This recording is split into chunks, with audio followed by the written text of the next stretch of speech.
bir uyga kirib, uyning qoq o'tirisiga silingan bir dasturxonni ko'rdingiz deb farz qilayli. Dasturxon degudek mo'lma emas.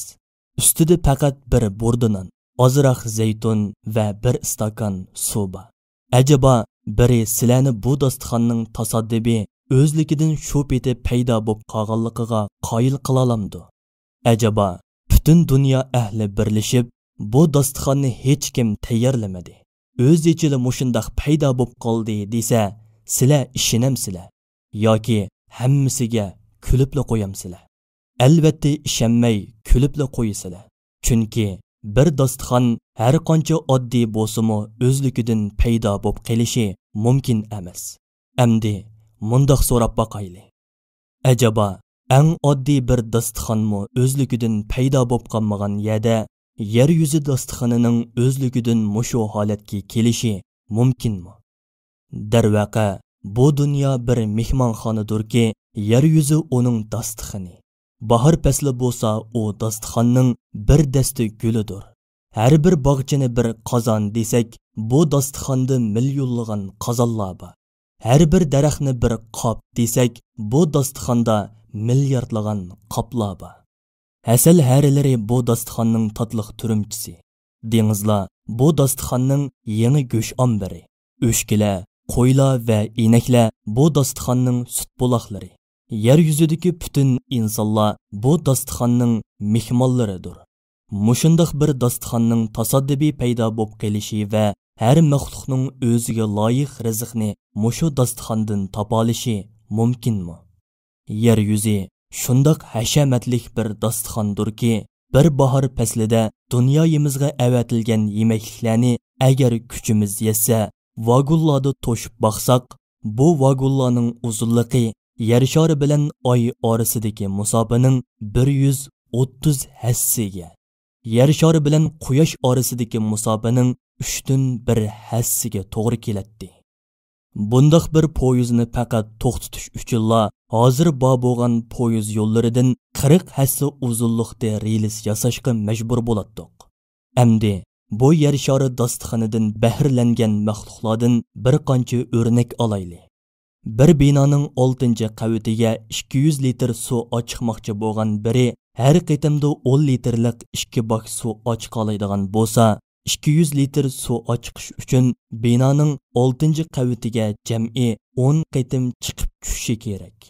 Ammo bu ish peshg'irim issiq yoz kunlarida normal cho'nglikdagi bir qiyin daraxi har kuni qiladigan normal ishdir. Bir qiyin daraxi har kuni 200 litr suvni eng uchidagi shexig'icha to'shiydi. Acaba bu qiyin daraxiga har kuni 200 litr suv ishkizgini va bu suvni eng ustidagi shoxlog'icha yetkizgini kimdir?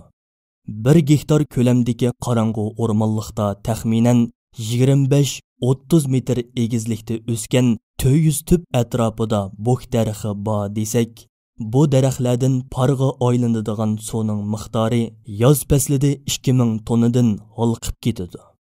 Bunchavala ko'p miqdordagi suvni 10 tonnalik neft mashinasidan 200 ga oran sig'dira olamiz. Parga aylangan suv yiltiz, g'ol va shoxlar ichidan mengib 20 metr egizlikka chiqadi. Acaba bunchavala ko'p miqdordagi suvni qancha nafar ishchi, qancha bak bilan qancha qitim to'shiydi? Qanchalik ter to'kadi? Suvning yer sharidagi butun dal-daraxtlarning ustiga qadar o'rlaydiganligini o'ylab beqing. Acaba bu ishlarni tasaddubilikqa do'ngab qo'yish mumkinmi? Bir tüp daraxtni suv bilan ta'minlashnimi tasaddubilik bilan tushundirgili bo'lmagan yerda yer sharidagi butun dal-daraxtlarning va o'simliklarning sug'urilishini, shundoqla ularning boshqa oziqlar bilanmi to'liq ta'minlanib turishini tasaddubilik bilan qandoqmi tushundirgili bo'lsin. Rizqlantirishni ko'zatadigan dalillar dunyoning hamma yerida bor. Bu dalilning misollarini sanab tugatgili bo'lmaydi. Mukammal ravishda rizqlantirilayotgan har qanday maxluq bu dalilning bir isbotidir. Biz bu dalilni to'lima hayron qolarlik bir misol orqali oxirlashtiramiz. Amerika chumililari yo'pirmoqlarni topgan yerda pochilab, yo'pirmoq pochilarini uvusiga to'shiydi. Ovudagi cho'mililar bu yo'pirmoq pochalarini dasab, yop-yeshil ximirdek qiladi va eg'izlarining osti qismidagi kichik bir xiltada saqlaydigan suyuqliklar bilan aralashtiradi. Buningga ovudagi parcha puratlarni va boshqa o'lik hasharotlarni aralashtiradi. Natijada uni oziqlik tarkibi bo'lgan bir ximirga aylantiradi. Vaqtning o'tishi bilan mazkur ximir ko'pib, ustidan zamburuqlar o'nib chiqadi. Yangi tug'ilgan podshoh cho'mila boshqa bir cho'mililar to'pi tashkillamoqchi bo'lganda ko'chib berishga muvofiq yer izlaydi.